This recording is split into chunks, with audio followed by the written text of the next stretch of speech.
네, 이 시간 하나님께서 우리에게 주시는 말씀 보겠습니다. 사도행전 15장 4절에서 11절 말씀입니다. 사도행전 15장 4절에서 11절 말씀입니다. 제가 말씀 읽겠습니다. 예루살렘에 이르러서 그들은 교회와 사도들과 장로들에게 환영을 받고 하나님께서 그들과 함께 행하신 일들을 모두 보고하였다. 그런데 바리새파에 속하였다가 신도가 된 사람 몇이 일어나서 이방 사람들에게도 할례를 행하고 모세의 율법을 지키도록 명하여야 합니다 하고 말하였다. 사도들과 장로들이 이 문제를 다루려고 모였다. 많은 논쟁을 한 뒤에 베드로가 일어나서 그들에게 말하였다. 형제 여러분, 여러분이 아시는 대로 하나님께서 일찍이 여러분 가운데서 나를 택하셔서 이방 사람들도 내가 전하는 복음의 말씀을 듣고 믿게 하셨습니다. 그리고 사람의 마음속을 아시는 하나님께서 우리에게 주신 것과 같이 그들에게도 성령을 주셔서 그들을 인정해 주셨습니다. 하나님께서는 그들의 믿음을 보셔서 그들의 마음을 깨끗하게 하시고 우리와 그들 사이에 아무런 차별을 두지 않으셨습니다. 그런데 지금 여러분은 왜 우리 조상들이나 우리가 다 감당할 수 없던 멍에를 제자들의 목에 메워서 하나님을 시험하는 것입니까? 우리가 주 예수의 은혜로 구원을 얻고 그들도 꼭 마찬가지로 주 예수의 은혜로 구원을 얻는다고 우리는 믿습니다. 아멘. 하나님의 말씀입니다. 교회는 일반적으로는 변화를 잘 받아들이지 않는 조직입니다. 제가 청소년기만 해도 교회에서 드럼을 써도 되는지에 대해서 대단히 논쟁적이었어요. 제가 어린 시절 있었던 교회는 예배당 안에 드럼이 있기는 했는데 주일 예배 때는 드럼을 쓰지 않았습니다. 수요 예배나 주일 오후 저녁 예배 때는 드럼을 썼지만 주일 예배 때는 드럼 쓰지 않았거든요. 제 친구들, 학교에서 만나는 친구들하고 이야기를 해보면 그게 화제였어요. 니네 교회는 드럼 쳐도 되냐? 근데 어떤 교회는 우리는 쳐, 이런 교회도 있고 우리는 안 돼. 우리는 교회 드럼이라는 것 자체가 없어. 이렇게 이야기하는 교회들도 있었고 그런 친구들은 우리 교회를 부러워했죠. 와, 니네 교회는 되게 열려있구나. 막 이렇게 얘기를 하곤 했습니다. 그게 90년대 일이니까요. 사실 시계바늘을 더 돌려가지고 80년대, 70년대로 가면 교회 안에서 드럼을 치는 일은 되게 거의 없는 일이었습니다. 드럼은 어디서 치냐면, 물론 그걸 드럼이라고 하기도 그렇지만 기도원에 가서는 북을 치면서 찬양도 하고 이렇게 하지만 일반적인 교회에서는 예배 중간에 이렇게 뭐 드럼이나 북 치는 일이 없었습니다. 그런데 가만히 생각을 해보면 드럼만 문제가 된 게 아니고요. 여러분, 피아노가 교회에 처음 들어올 때 어땠을 것 같습니까? 굉장히 진통이 있었던 악기입니다. 원래 교회에서는 전통적으로 어떤 악기를 반주로 썼을까요? 오르간을 썼어요. 오르간에 비해서 피아노는 어떤 악기예요? 아주 경박하고 근본 없는 악기거든요. 그래서 오르간에서 교회 예배당 안으로 피아노가 들어올 때도 대단히 논쟁적이었어요. 그래서 교회는 잘 변하려고 하지 않습니다. 변화에 익숙하지가 않아요.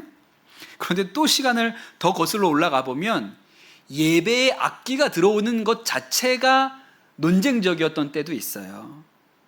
원래는 종교개혁 이전까지는 온 교인이 이렇게 예배 드릴 때 찬양하는 문화가 없었습니다.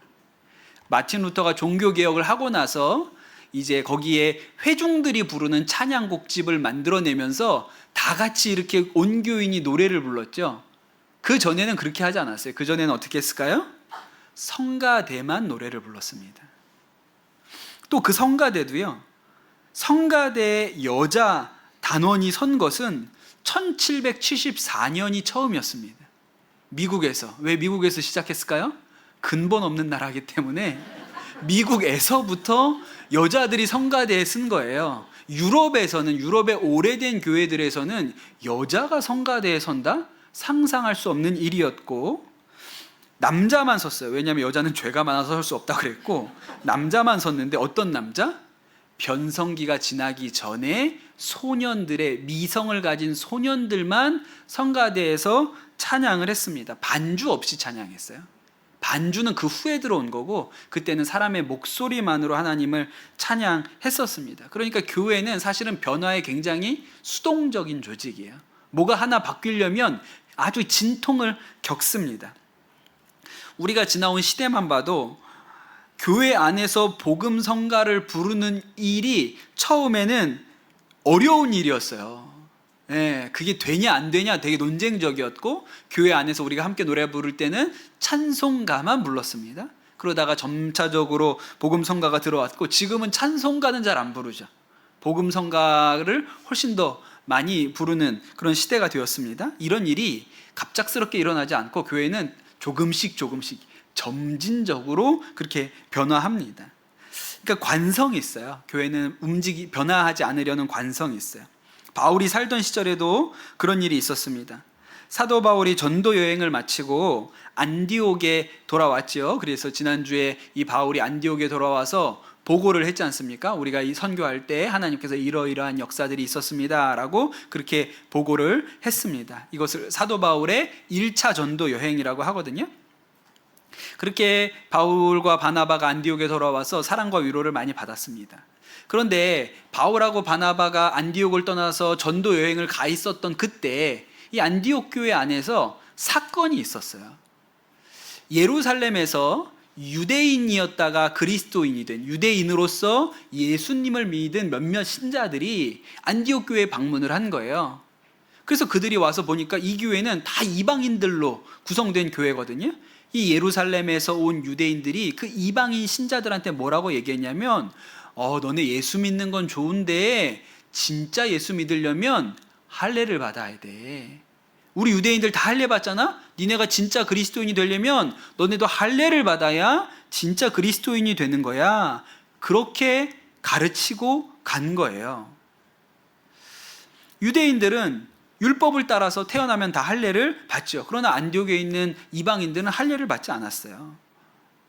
그런데 할례를 받아야 진짜 그리스도인이다, 이렇게 얘기한 거죠. 그러니까 여러분, 교회가 잘 안 바뀐다니까요. 교회는 그 모습을 유지하려고 하는 관성이 있어요. 이런 변화에 익숙하지 않습니다. 바울이 와가지고 그 얘기를 듣고 굉장히 화가 났거든요. 열이 받았어요. 이건 말이 안 된다. 그런데 이 일이 거기에서 끝난 게 아니고, 이 사람들, 이 예루살렘에서 올라온 유대인들이 안디옥 교회에서만 그런 얘기를 하고 다닌 게 아니라 이후에 사도 바울이 전도하고 왔던 교회들을 다 돌아다니면서 너네가 이방인이지만 할례를 받아야 구원받아 라는 얘기를 막 퍼뜨리고 다닌 거예요. 그래서 바울이 너무너무 화가 났습니다. 아주 격노했어요.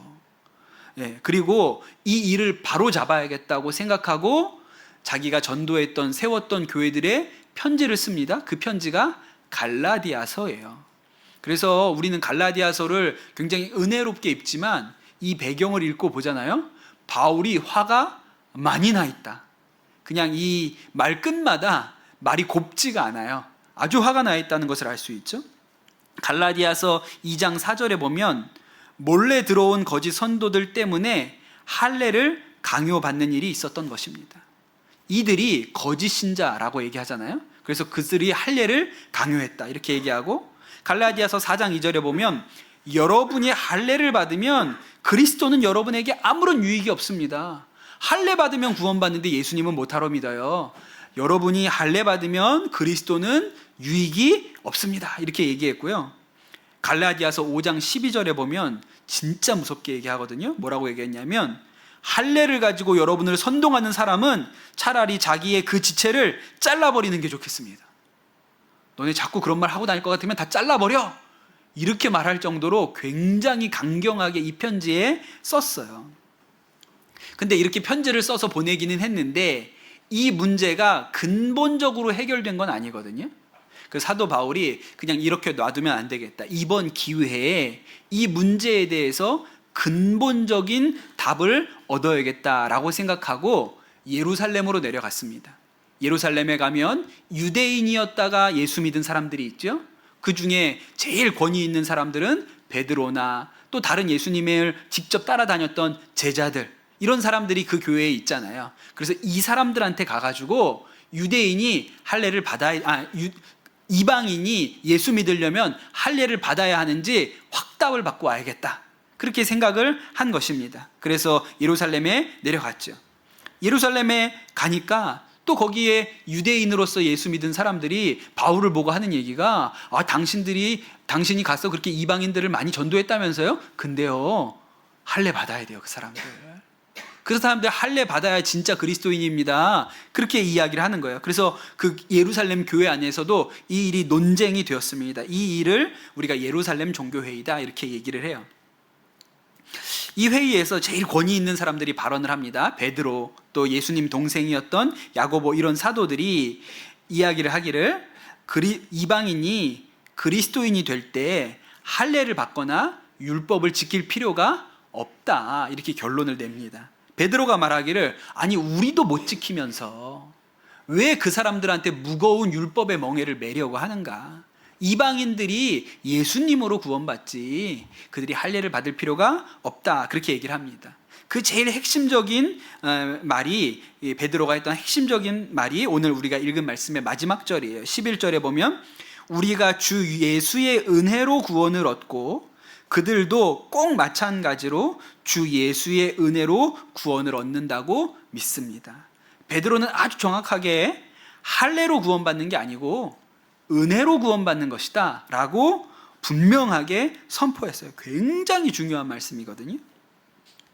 제가 신학교에서 이 진리를 배우죠. 이것을 기독교 교리 중에 아주 중요한 교리예요. 이걸 이신칭의라고 합니다. 믿음으로써 의롭게 됨, 이런 아주 중요한 교리인데, 사실 신학교에서 이 교리를 배울 때는 배우면서도 이게 왜 그렇게 중요한지 잘 몰랐어요.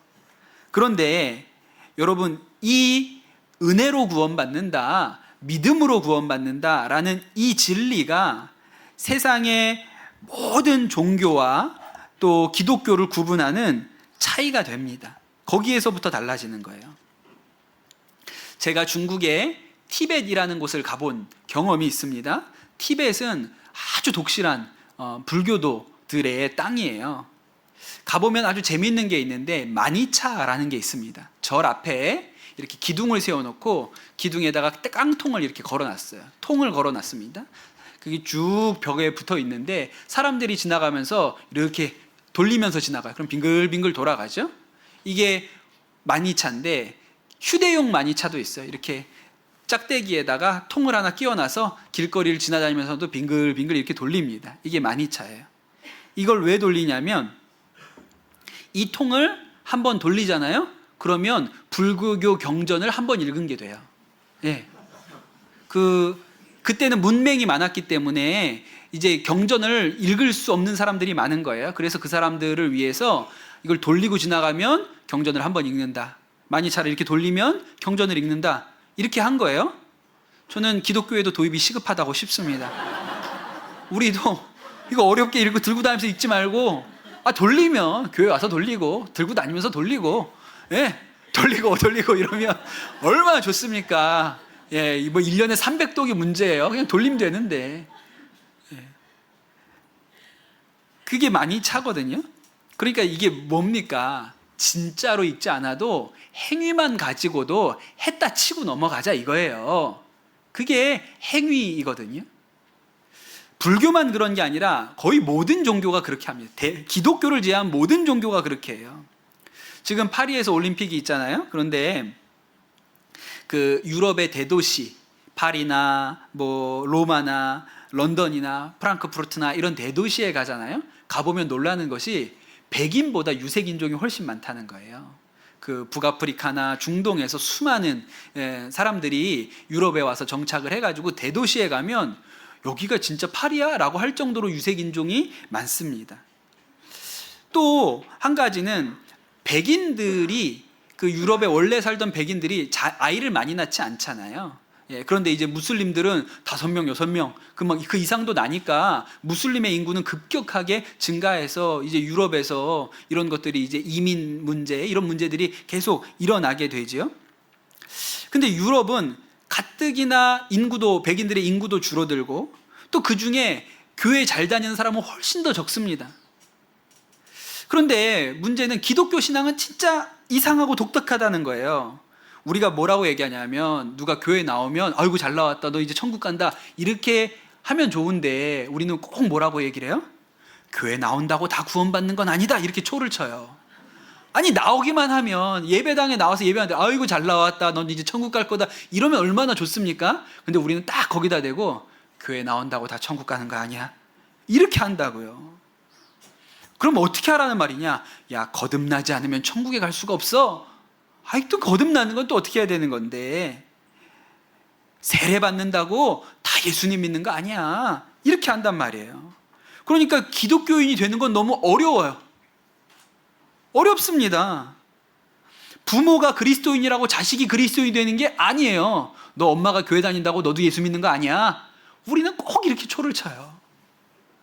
근데 무슬림은 그렇게 하지 않습니다. 무슬림은요, 부모가 무슬림이면 자식은 무슬림이에요. 거기에는 무슨 마음으로 믿어지냐 안 믿어지냐 이런 거 중요하지 않습니다. 그냥 무슬림이 해야 되는 일들이 있어요. 기도, 금식, 선행, 순례 이것들 그냥 아버지가 했던 일을 그냥 자식도 똑같이 하면서 살면 그 사람은 그냥 무슬림이에요. 무슨 회심이나 마음의 변화나 회개나 이런 거 아무것도 없습니다. 그냥 아버지가 하던 대로 그 행위들을 하면서 살면 되는 거예요. 여러분 터키에 가보세요. 터키 사람들 대부분 무슬림이죠. 그 사람들 꾸란 안 읽습니다. 이슬람교에 대해서 잘 몰라요. 그냥 돼지고기 안 먹고 할랄만 먹으면 무슬림인 거예요. 그냥 그 율법대로 사니까 무슬림인 거예요. 그런데 참 이상하게도 성경만, 기독교만 뭐라고 말하냐면 사람은 마음이 바뀌어야 진짜 바뀐 거다 그렇게 얘기해요. 돼지고기 먹는다고 사람 구원받는 거 아니고 만이차 빙글빙글 돌린다고 극락왕생할 수 있는 게 아니다. 우리가 마음이 바뀌어야 진짜 바뀌는 거고 마음이 변해야 하나님 나라에 갈 수 있는 것이다 그렇게 얘기를 합니다. 근데 여러분 한번 생각을 해보세요. 할례 받으면 사람이 바뀝니까? 할례 받으면 사람이 변하겠어요? 할례 받으면 죄인이 더 선한 사람이 됩니까? 아니요, 그렇지 않아요. 도리어 할례가 가지고 있는 부작용이 일어납니다. 어떤 부작용이 있느냐? 이런 게 있어요. 그 선한목자교회 유기성 목사님 은퇴하셨잖아요. 그 은퇴하시기 전에 어떤 분위기가 있었냐면 유기성 목사님 은퇴하시기 전에 빨리 결혼해서 유기성 목사님한테 주례받자. 그래서 막 이게 선남 선녀들이 이제 결혼을 앞둔 선남 선녀들이 하여튼 결혼식 날짜를 일찍 땡겨가지고 유기성 목사님한테 주례를 받고 싶어하는 그런 일이 있었어요. 아니 뭐 그럴 수 있죠. 유명하고 훌륭한 목사님한테 왜 주례받고 싶지 않겠습니까? 그런데 여러분 한 가지 모르고 있는 게 있는데 유기성 목사님한테 주례받는다고 행복한 결혼 생활을 하는 것은 아니에요. 만약에 유기성 목사님한테 주례를 받았기 때문에 기계적으로 행복한 가정이 이루어지잖아요. 그럼 여러분 수억을 들여서라도 저는 그거를 주례를 세우고 받으시라고 말씀드리고 싶어요. 근데 그렇게 되지 않습니다. 그건 누구보다 제가 잘 알아요. 왜냐면 제가 유기성 목사님한테 주례를 받았기 때문에, 그러고도 부부싸움 엄청 하면서 살았기 때문에 그냥 주례를 유기성 목사님한테 받는다고 아름답고 행복한 가정이 이루어지지 않는다는 일의 증인이 저예요. 여러분 누구에게 주례 받았는지가 그의 결혼 생활의 좋고 나쁨을 결정하지 않습니다. 저한테 주례를 받아도 큰 차이 없어요. 그러니까 이런 일로 욕심낼 필요가 없죠. 그런데 그냥 뭐 그렇구나라고 이해하는 정도가 아니고 이 유기성 목사님에게 주례를 받았다는 일이 문제를 만들어낼 소지가 있는데 나중에는 이 일이 자랑거리가 됩니다. 가정은 부부관계는 행복하지 않은데 유기성 목사님한테 주례 받은 것만 자랑거리가 되는 거예요. 그래서 사람들한테 물어보는 거예요. 너 누구한테 주례 받았어? 난 유기성 목사님 은퇴하시기 전에 유기성 목사님한테 주례 받았지. 넌 누구한테 주례 받았니? 부목사님한테 받았어? 그래, 열심히 살아봐. 이렇게 된다는 거예요. 그래서 우쭐해요. 유 목사님한테 주례 받았다는 것만으로 행복하게 살지도 않으면서 그냥 그것만 얘기해요. 누가 주례했냐 이 얘기만 나오면 그냥 우쭐해요. 좋은 목사님한테 세례 받았다는 일만으로. 이것이 율법이 주는 오류예요. 율법이 우리에게 그런 오류를 줍니다. 할례 받는다고 사람이 기계적으로 착해집니까? 만약에 할례 받아서 사람이 기계적으로 착해지면 할례 받아야 합니다. 그런데 아니잖아요. 그런데 이 사람들이 나중에 뭘 자랑해요? 할례 받았다고 선한 사람이 되지 않고 선한 양심을 가지지도 않았는데 나는 할례 받은 사람이야 라는 것을 자랑해요. 그리고 누구를 비난합니까? 너는 할례 안 받았으니까 더러운 사람이야. 너는 할례 안 받았으니까 우리랑 상종할 수가 없어. 그러니까 이것은 할례를 받아서 더 좋은 사람이 되는 게 아니고요, 할례를 받아서 더 악한 사람이 돼요. 다른 사람을 비난하고 정죄하는 도구로 할례가 사용되게 됩니다. 이게 율법이에요. 그래서 율법이 사람을 선하게 만들지 못하고 도리어 율법이 사람을 악하게 합니다. 그게 바울에게 일어났던 일이죠. 그래서 성경은 뭐라고 가르치냐면 몸의 할례가 아니고 마음의 할례를 받아야 된다고 가르쳐 주는 거예요. 몸의 할례를 받는 것이 중요하지 않고 마음의 할례를 받아야 한다, 이렇게 가르쳐 주죠. 복음은 사람의 행동을 변화시키는 것을 목적으로 삼지 않습니다. 행동은 마음이 변하면 따라오는 것이에요. 그래서 마음이 변하는 게 진짜라고 가르치죠. 그것이 기독교의 핵심입니다. 그래서 기독교인이 되기가 어려운 거예요. 행동을 고치지 않고 마음을 바꾸려고 하니까, 그러니까 어렵죠. 근데 여러분, 사람의 마음은 어떻게 바뀝니까? 성경은 아주 일관되게 이렇게 설명하죠. 사랑을 받으면 바뀝니다.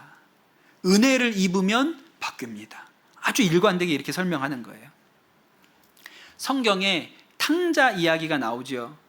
이 탕자가, 아버지가 재산이 많은데 아버지 돌아가시기 전에 재산을 저에게 먼저 좀 물려주십시오. 제가 그거 가지고 나가서 잘 한번 살아보겠습니다. 그랬습니다. 이 탕자가 그래서 아버지 재산 들고 나가서 허랑방탕하게 살다가 그 재산을 다 낭비하지요.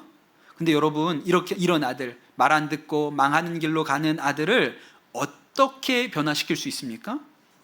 너 말 안 들으면 할례화 시킨다, 잘라버릴 거야, 이러면 변할까요? 당장은 안 나가려고 할지도 몰라요. 그런데 상처가 아물면 그 다음에 또 나가려고 하겠죠. 마음을 바꾸지 않았기 때문에 이 아들은 언제든지 기회만 되면 집을 나가려고 할 거예요. 그렇게는 바꿀 수가 없다는 거예요. 그래서 이 아버지가 망하는 길인 줄 알지만 아들에게 재산을 줍니다. 그리고 아들이 나가서 재산을 다 날리고 이제 돈이 다 떨어져서 쫄쫄 굶지요. 그러다가 너무 배가 고프고 힘이 드니까 아버지 생각이 난 거예요. 아, 우리 아버지 집 종들, 하인들은 이렇게 밥을 굶지는 않지. 이것보다는 훨씬 낫게 살지. 내가 집에 돌아가서 아버지한테 아들 돌아왔습니다, 이런 말 할 염치는 없지만 그냥 이 집의 종들 중에 한 명으로, 품꾼의 하나로 봐달라고 하면 그렇게 나를 품꾼의 하나로는 써주시지 않을까? 이런 희망을 갖고 이 아들이 집으로 돌아갑니다. 그런데 집 근처에 갔더니 저 문 앞에 아버지가 기다리고 서 있다가 거지꼴이 되어서 아들이 돌아오는 것을 보고 막 아버지가 기뻐가지고 뛰어나오는 거예요. 그래서 이 아들을 끌어안고 죽었던 내 아들이 살아 돌아왔다, 금가락지를 끼우고 그 더러운 옷을 벗기고 새 옷을 입히고 종들에게 야, 우리 아들이 살아 돌아왔으니까 잔치를 하자, 송아지를 잡아라, 이런 일이 벌어졌어요. 그러면 아들에게 무슨 일이 벌어질까요? 생각이 바뀌죠. 마음이 바뀌어요. 아, 이제 남은 인생은 아버지의 기쁨을 위해서 살아야겠다. 이제 아버지 마음 아프게 하는 일은 그만해야겠다. 아버지가 나를 또 아들로 받아주셨는데 이제는 아버지 기뻐하시는 뜻대로 그렇게 살아야지, 이렇게 마음이 바뀌는 거예요. 그래서 은혜가 사람을 바꾸고 은혜가 사람의 인생을, 생명을 바꿉니다. 제가 아까 교회가 보수적이고 잘 바뀌지 않는다 그랬잖아요. 근데 사실은 교회가 안 바뀌는 게 아니고 사람이 안 바뀌는 거예요. 사람은 잘 안 바뀌어요. 그래서 참 놀랍게도 은혜는 사람을 바꿔냅니다. 여러분, 지난주에 혹시 이런 뉴스를 보셨습니까? 어떤 분이 외국에 나가실 일이 있었나 봐요. 그래서 김해공항에다가 차를 주차하고 나갔는데 너무 급해서 그랬는지 주차장에 자리가 없어서 그랬는지 공항으로 들어가는 진입로 길 옆에다가 주차를 해놓은 거예요. 그런데 진입로를 반쯤 막아가지고 차들이 들어갈 수는 있는데 너무 아슬아슬하게 속도를 줄여서 조금씩 들어갈 수 있게끔 그렇게 만들어 놓고 그냥 비행기를 타고 나가버린 거예요. 그래서 난리가 났죠. 오죽하면 이게 텔레비전 뉴스에도 나오고 인터넷 기사에도 막 수두룩하게 떴습니다. 그래서 아마 공항에서도 차주한테 연락을 했겠죠. 차주한테 연락을 했더니 죄송합니다. 제가 실수를 했네요. 그리고 강제로 견인하십시오. 그냥 끌어내세요. 그랬는데 주차를 얼마나 잘했는지 견인차가 들어가서 규차를 꺼낼 수 없게끔 그렇게 해놓은 거예요. 그래서 이분이 외국에 있는 3일 동안 그 차는 그냥 거기에 서 있었습니다. 그게 이제 뉴스로 퍼진 거예요. 뉴스 밑에 댓글이 어떻게 달렸을까요? 삐삐삐삐삐 이런 개념 없는 삐삐삐 막 해가지고 막 수많은 그냥 부시라 그냥 차 그냥 포크레인으로 떠가지고 딴 데다 그냥 해라 막 하여튼 온갖 욕설이 막 도배가 된 거예요. 이분도 제가 볼 때는 양심이 있는 분이라서 뭐 강제로 빼도 된다고 얘기도 했고, 근데 그렇게 못 뺀다고 하니까 하루 일정을 앞당겨서 하루 먼저 들어와 가지고 죄송하다 그러고 차를 빼셨다는 거예요. 그리고 또 기사가 떴습니다. 벌금 12만 원이 부과되었다. 하루에 4만 원씩 3일 해가지고 12만 원이 부과되었다라는 기사가 또 올라왔습니다. 또 사람들이 밑에다 뭐라 그랬을까요? 12만 원 가지고 되냐? 야 1억 2천을 받아도 모자르겠다. 야 지금 12만 원이 말이 되냐? 그냥 막 하면서 막 삐삐삐 12만 원 내고 갔다고 막 삐삐삐삐 막 수두룩하게 댓글이 달린 거예요. 제가 볼 때 이분이 이제 다시는 불법 주차할까요? 안 할까요? 안 합니다. 왜? 이렇게 두들겨 맞았는데 어떻게 해요? 이게 율법이 하는 일인 거예요. 이게 율법이 하는 일이죠. 그래서 율법이 효과가 있어요. 두들겨 패니까, 욕먹으니까 하지 말아야지 이런 생각이 들죠. 제가 지난번 금요 성령 집회 때 했던 얘기 같은데, 그 선한목자교회에 있을 때 일어난 일입니다. 그 어떤 그 성도님이 금요일에 성령 집회를 오셨어요. 근데 좀 늦게 오셨던 모양이에요. 그래서 지하 주차장에 내려왔더니 차가 꽉 차 있습니다. 그 어디 딴 데 댈 데도 없어가지고 그냥 이렇게 길 같은데, 통로 같은 데다가 그냥 세워놓고 어차피 뭐 예배 끝나야 사람들 뺄 테니까, 그리고 이제 주차를 하시고 예배를 드리러 가신 거예요. 근데 그날 이분이 너무 은혜를 받았습니다. 그래서 예배가 끝나자마자 빨리 나와가지고 차를 빼야 되는데 은혜를 너무 많이 받았는지 기도가 열려가지고 더 뜨겁게 기도를 한 거예요. 그러다가 핸드폰을 봤는데 부재중 통화가 20통씩 이렇게 찍혀 있는 거죠. 야, 큰일 났다. 그리고 막 부랴부랴 뛰어가가지고 그 주차장에 갔더니 딱 어디다 차를 세웠냐면 지하 4층과 지하 5층 그 올라오는 통로에다가 차를 세운 거예요. 그러니까 4층 차들은 빠져서 올라갔는데 지하 5층에다가 차를 댄 분들은 못 올라오고 그냥 지하 5층에 차 댄 분들이 30분 동안은 그냥 거기서 다 기다리고 있었던 거예요. 이분이 너무 깜짝 놀라서 막 뛰어가가지고 죄송합니다 제가 너무 잘못했습니다 죄송합니다 그러고 막 급하게 차를 빼가지고 집에 돌아오셨는데 집에 와서도 막 심장이 두근두근 하는 거예요. 내가 너무 큰 잘못을 했다. 그리고 누워서도 하나님 오늘 저 때문에 불편을 입은 분들 마음을 위로해 주시고 평안을 주세요. 제가 너무 큰 실수를 했네요. 그렇게 기도를 하셨다는 거예요. 그런데 생각을 해보니까 너무 감사한 생각이 하나 들었습니다. 왜냐하면 그 기가 막힌 상황이었는데도 불구하고 자기가 뛰어왔을 때 아무도 화낸 사람이 없었다는 거예요. 그날만 좀 특별했던 것 같아요. 제 생각에 화내는 사람이 그렇게 없진 않거든요. 저도 그 교회를 뭐 오래 있었지만 화내는 사람이 없진 않습니다. 근데 그날은 유난히 지하 5층에 된 분들은 진짜 좋은 분들만 있었는지 아무도 화를 내지 않았다는 거예요. 남들 같으면 막 욕을 하고 멱살을 잡고 난리가 났을 텐데 누가 얘기를 하시는 막 급하게 뛰어오니까 누가 얘기를 하시기를 아이고 교회 처음 오셨나 봐요. 그냥 그러고 말았다는 거예요.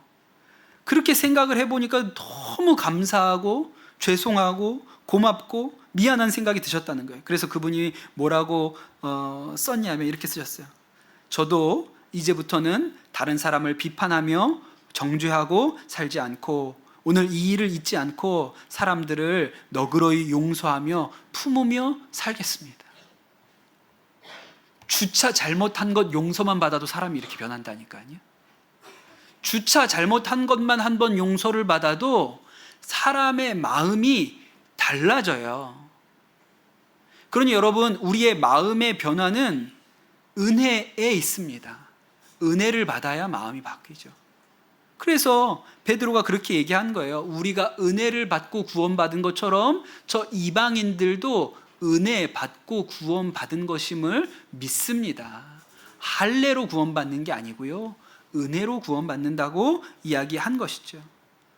사랑하는 성도 여러분, 우리가 하나님께서 나를 사랑하신다, 또 하나님께서 나를 사랑하셔서 나를 구원하시기 위해서 당신의 하나밖에 없는 외아들 독생자 예수 그리스도를 십자가에 매달아 죽으셨다. 그분의 죽으심으로 말미암아 우리가 용서받고 죄사함을 받았다. 여러분, 이것이 마음으로 믿어지면 왜 사람이 변하지 않겠습니까? 주차 잘못한 것 용서만 받아도 사람의 마음이 달라지는데, 정말 우리의 모든 죄가, 나의 모든 죄가 예수님의 십자가에서 용서되었다는 것을 우리가 믿으면 마음의 변화는 일어나는 것이죠. 행동의 변화는 당연히 따라오는 것입니다. 탕자처럼 이제는 하나님 기뻐하시는 뜻대로 살아야겠구나, 이제 하나님 눈에 눈물 나게 하는 일은 하지 말아야겠구나 라고 마음과 생각이 변화되게 되는 것이죠. 여러분, 그 믿음이 우리를 구원하는 것입니다. 할례가 우리를 구원하지 않고요, 그 은혜가 우리를 구원하는 것이죠. 사랑하는 모든 성도 여러분, 우리 모든 강남선한 목자교회 성도들이 그 은혜 아래 거하시는 역사가 있기를 축복합니다. 그 은혜가 여러분의 마음을 바꿔내는 그런 놀라운 축복이 우리 모든 성도들에게 임하시기를 예수님의 이름으로 축복합니다. 주신 말씀 붙들고 기도하도록 하겠습니다. 주님, 할례가 우리를 바꾸지 않고 은혜가 우리를 구원합니다. 예수 그리스도께서 우리를 위하여 죽으신 이 놀라운 은혜가 우리 마음 가운데 차고 넘치게 하여 주옵소서. 우리의 마음과 생각이 이제 주님 기뻐하시는 뜻대로 살기 원합니다. 이렇게 우리의 마음과 생각이 변화되게 하여 주시옵소서. 이 시간 우리 합심해서 기도하도록 하겠습니다. 기도합시다. 우리를 구원하신 주님을 찬양합니다. 우리를 할례의 저주 아래에 묶어두지 아니하시고 은혜로 하나님 우리의 생명을 살리시고 우리를 자유케 하신 주님을 찬양합니다. 우리가 날마다 주의 은혜 아래 거하게 하여 주시옵소서. 예수 그리스도께서 우리를 위하여 십자가에 죽으신 그 놀라운 사랑의 안에, 그 감격 아래 살게 하여 주시옵소서. 이제는 하나님의 기쁨을 위하여, 아버지의 기쁨을 위하여 살아가고 싶은 그 마음의 열망이 우리 성도들 가운데 임하게 하여 주시옵소서. 감사합니다. 모든 말씀 우리 주 예수 그리스도의 이름으로 기도드립니다. 아멘.